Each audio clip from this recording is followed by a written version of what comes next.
Hello, spiritual beings. Welcome. Today, I bring you something special. Something that I know you will enjoy as much as I do. One of the lectures by our beloved Neville Goddard, that with clear examples teach us how to start with simple things to exercise our imagination and give it a sensory activity that involves all our senses.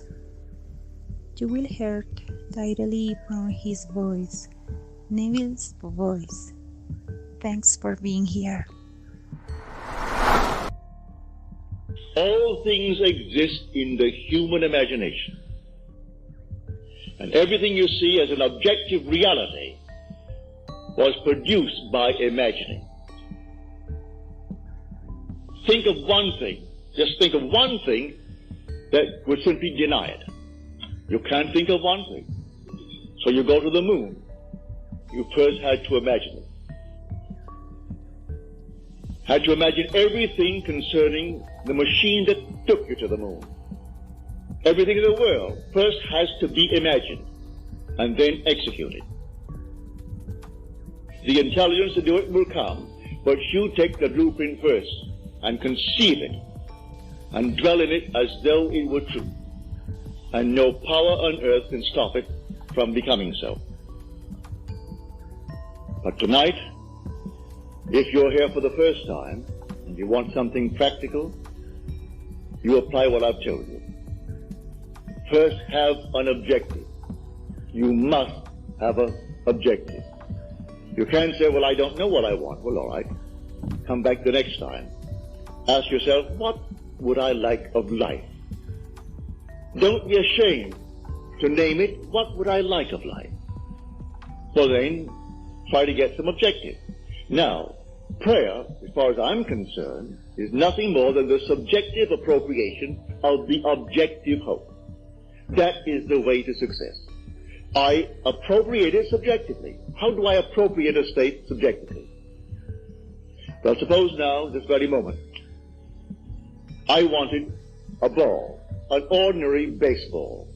But there isn't a baseball in the room, all right? But I want one. I would actually assume that I am holding a baseball in my hand until I can feel it.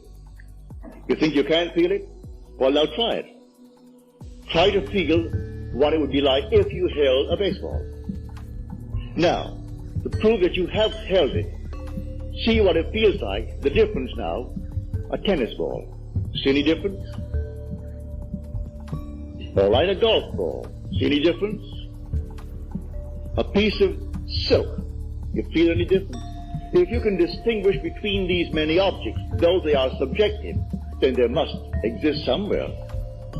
If you can actually separate them in your mind's eye and distinguish between these objects, I can begin to feel, begin to sense, begin to smell a rose.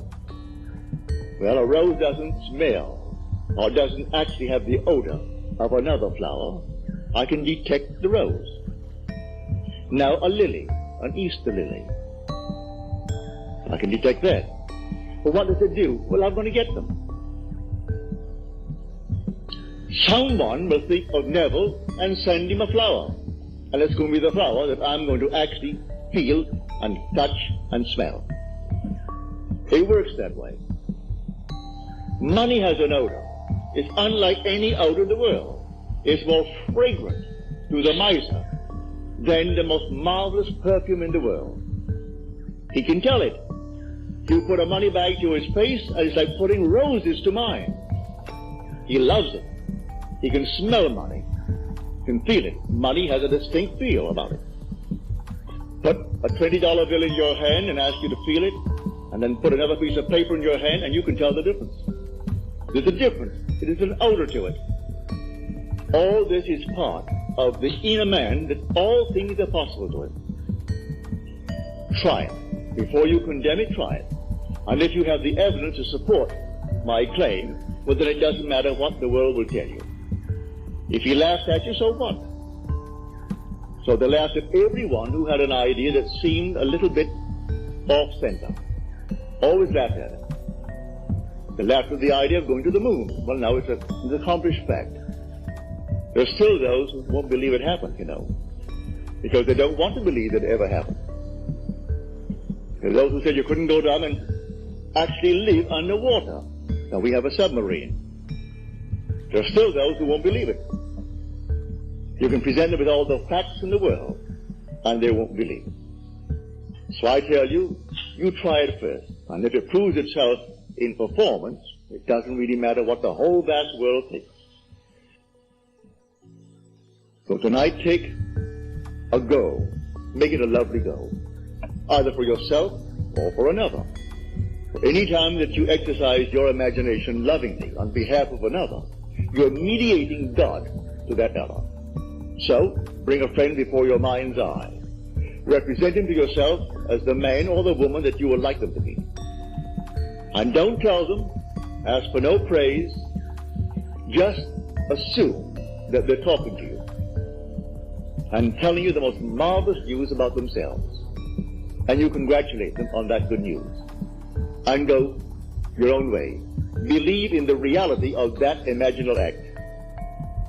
It may happen tomorrow. It may happen the day after, or a week later, or a month later.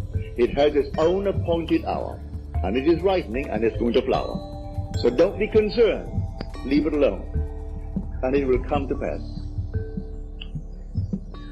So this is what I mean by feeling is the secret. I catch the mood, the feeling that would be mine if I were what I want to be. I don't have to touch something, I can if I want to, but it's the mood I'm speaking of.